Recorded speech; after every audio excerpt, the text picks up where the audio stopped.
Sir ఇప్పుడు తెలంగాణ గురించి మాట్లాడదాం సార్. తెలంగాణ ఏంటి పరిస్థితి ఎలా ఉంది? కాంగ్రెస్ ప్రభుత్వం ఎలాగా ఉంది? ఈ 3 నెలల నుంచి ఎలా ఉంది? ఇప్పుడు రాబోయే ఎన్నికల్లో పార్లమెంట్‌లో ఎవరెవరి స్థానాల్లో ఎన్ని గెలవడానికి అవకాశం ఉంది? ఇప్పుడు తెలంగాణలో రాష్ట్రంలో కాంగ్రెస్ పార్టీ అధికారంలోకి వచ్చింది. కానీ వాళ్ళు కొన్ని వాగ్దానాలు అయితే చేసినారు. 6 వాగ్దానాలు. అవునండి. కానీ బీఆర్ఎస్ విమర్శ చేసే దాంట్లో అర్థం లేదు. హ్మ్. ఎందుకంటే నువ్వు ఇచ్చిన ఖజానా సర్ప్లస్ ఖజానా అయితే పర్వాలే. అవునండి. నువ్వు 7 లక్షల కోట్లు అప్పు పెట్టి దాదాపు వడ్డీనే సంవత్సరానికి 50,000 కోట్లు కట్టాలన్నా ఏదో చూసినాను హ్మ్. పేపర్లలో 50,000 కోట్లు కట్టాల్సింటే అటువంటి ఖజానా చేతికిచ్చి నువ్వు 100 రోజులు కూడా గాంధీయంగా 100 రోజులు అయింది ఇంకా అమలు జరపలేదని అంటే కొన్ని స్కీములు అయితే అమలు చేసినారు అనుకోండి. 5 స్కీములు దాకా అమలు చేసినారు. ఇంకొకటి రైతులకు రుణమాఫీ చేయాలా. సరే అది తర్వాత ఆగస్టు 15 అని ఎన్నికల్లోనే చెప్పినారు. ఆగస్టు 15 లోపల చేస్తారు అని చెప్పినారు. అంతలోనే 100 రోజులు గాంధీ ఇంకా నువ్వు అన్ని హామీలు నెరవేర్చలేదు అని అనడం మాత్రం అది భావ్యంగా కనపడలే ఎవరికి కూడా. దాన్ని ఎవరు పట్టించుకున్నట్లేదు. ఇక్కడ సీట్ల వరకు వచ్చేసరికి 100 రోజుల్లో ఏ ప్రభుత్వాన్ని ఎవరు కూడా గేజ్ చేయడం అంటే వాళ్ళైతే మాట్లాడినారు కానీ కోపం మీదనో ఇంకొక దాని మీదనో ఓర్వలేకనో మాట్లాడినారు కానీ ఎవరైనా రాజకీయ పండితులు కానీ రాజకీయ నాయకులు కానీ 100 సంవత్సరాల్లో ఏ ప్రభుత్వాన్ని కూడా కొలబద్దేసి కొలవలేరు. 100 రోజుల్లో ప్రామాణికంగా తీసుకోలేరు. అందులోనూ ఎన్నికలు కూడా రావడము, నోటిఫికేషన్స్ రావడం ఇవన్నీ కొలబద్ద తీసుకోవడం తప్పు. కాకపోతే రాజకీయ విమర్శ చేయాలని బీఆర్ఎస్ చేసిండొచ్చు, అది వేరు సమస్య. సీట్ల వరకు వచ్చేసరికి బీఆర్ఎస్ కొంచెం ఓడిన తర్వాత వలసలు పోవటం వల్ల అయితేనేమి రకరకాల కారణాల వల్ల కుంగిపోయింది. వాళ్ళ అమ్మాయి కవిత కూడా అరెస్ట్ అయ్యిందండి. కవిత గారు వాళ్ళ అమ్మాయి కవిత కేసీఆర్ కవితము అరెస్ట్ అయ్యారు. వీళ్ళ అబ్బాయి గారు కేటీఆర్ గారి మీదేమో ఫోన్ ట్యాపింగ్ విషయాలు వచ్చినాయండి. ఇంకా ఫోన్ ట్యాపింగ్ దర్యాప్తులో ఉంది. ఇంకా ఆయన దగ్గర వరకు పోలేదు. ఇంకా అధికార యంత్రాంగం విచారించాల్సింది. దర్యాప్తులో వస్తుంది. నీడిల్ ఆఫ్ సస్పిషన్ రాజకీయ నాయకులు కూడా వస్తారనే చెప్తున్నారు. ఇది కవిత గారంటే లిక్కర్ స్కామ్లో అరెస్ట్ అవ్వడం వాటన్నిటికంటే పార్టీ వలసలు పోవటం వల్ల అయితేనేమి ఇతర కారణాల వల్ల అయితేనేమి అతని పరిపాలన కొంచెం ఒంటెత్తు పోకల్లో పరిపాలన చేశారు. నేను నిరంకుశ అనలేను కానీ ఒంటెత్తు పోకల్లో పరిపాలన చేశారు. ఎవరిని కలవకుండా తను అనుకునేదే నిర్ణయాలను అమలు చేయటము ఇటువంటివి చేసి నాకంటే గొప్ప మేధావి లేడనే ధోరణిలో నడుచుకోవడంతో కొంచెం వాళ్ళ కార్యకర్తల్లో అయితేనేమో వాళ్ళ నాయకులు అయితేనేమో అసంతృప్తి ఉండడం వల్ల మార్పులు జరిగినాయి. పార్టీ ఇప్పుడు 3వ స్థాయికి పోయింది. బీజేపీ అనూహ్యంగా పుంజుకున్నది. ఎందుకంటే బీఆర్ఎస్ ఇప్పుడు పోయిందో ఆ స్థానాన్ని బీజేపీ ఆక్రమించుకున్నది. బీజేపీ ఆక్రమించుకుంటే ఇప్పుడు ఏమైంది, ఈ ఎంపీ ఎలక్షన్లు వచ్చేసరికి బీజేపీ కాంగ్రెస్ వర్సెస్ బీజేపీ అయిపోయింది. Fight Congress versus BJP.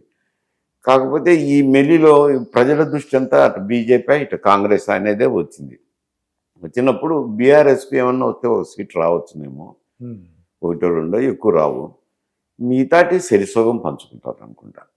మిగతా సీట్లు సరిసోగం బీజేపీ సోగం కాంగ్రెస్ సోగం రావచ్చు. ఒకటి ఎంఐఎం అనుకోండి, అది ఎంఐఎం పోతుంది లేండి, దాన్ని కౌంట్ చేయడం. ఇంకా 16 ఉన్నాయండి. కాంగ్రెస్ కి రావచ్చు అంటారు. సరిసోగం అన్నాను. 8, 9, 7 ఓకే అట్లా ఆ మాదిరి రావచ్చు. ఇంకా బీఆర్ఎస్ కి అయితే ఒక్కటి కూడా రావచ్చు. వస్తే ఒక సీట్లు రావాలి, ఒకటి రావచ్చు. మెదక్లో రావచ్చు. మెదక్లో అంత పేరు ఉందంటే వస్తే ఓకే, లేకపోతే ఒకటి కూడా రాదు. ఇంకా అది అంటే జనరల్గా నేను ఇక్కడ అనుకుంటున్నా, ఎవరైనా కలిసినప్పుడు మాట్లాడినప్పుడు వారి మాటలు బట్టి నేనేం సర్వేలు అవునండి, మీకు ఉన్న వచ్చిన ఫీడ్బ్యాక్ కానీ అవగాహన కానీ అది మీ డైలీ రొటీన్ ఎలా ఉంటుందండి? డైలీ రొటీన్ ఎలా ఉంటుంది? మీరు రోజు అంటే ఒక మినిస్టర్గా ఒక హోమ్ మినిస్టర్ చేశారు, రాజకీయాలు ఇప్పుడు పోటీ చేయలేదు అంటే ధన ప్రభావం వల్ల మీరు పోటీ చేయలేదని చెప్తున్నారు. అంటే అలా డైలీ రొటీన్ ఎలా, పొద్దున్నే లేవటానికి అంటే ఎలా? మామూలుగా వాకింగ్ పోతాను కదా పొద్దున్నే. వాకింగ్ పోయి వచ్చేసరికి 8 అవుతుంది.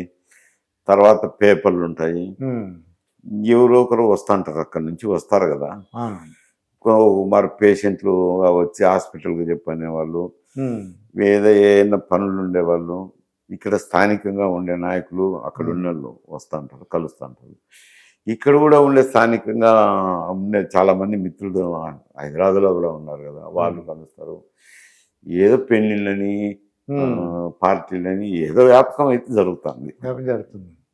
ఇది రాజకీయాల్లో మాత్రం ఇంకా అంటే ప్రవేశించడం కొంచెం కష్టం అవుతుంది, ఎందుకంటే డబ్బుతో ముడిపడి ఉంది కాబట్టి. అంత డబ్బు ఎందుకంటే ఇప్పుడు ఒక్కొక్క నియోజకవర్గంలో 2,000 రూపాయలు ఓటుకు పంచినారంటే దాదాపు 60 కోట్లు అవుతుంది. 60 కోట్లు. 60 కోట్లు 60 కోట్లు అయినప్పుడు పార్టీ అక్కడ ఆంధ్రాల వరకు, ఇక్కడంటే వేరు జరిగింది. ఆంధ్రాల వరకు ఒక 20 నుంచి 30 కోట్ల వరకు అభ్యర్థులను బట్టి వైఎస్ఆర్సీపీ ఇచ్చినారు, తెలుగుదేశం ఇచ్చినారు. అది బహిరంగ రహస్యమేలండి. దాని గురించి సిగ్గుపడాల్సిన అవసరం లేదు.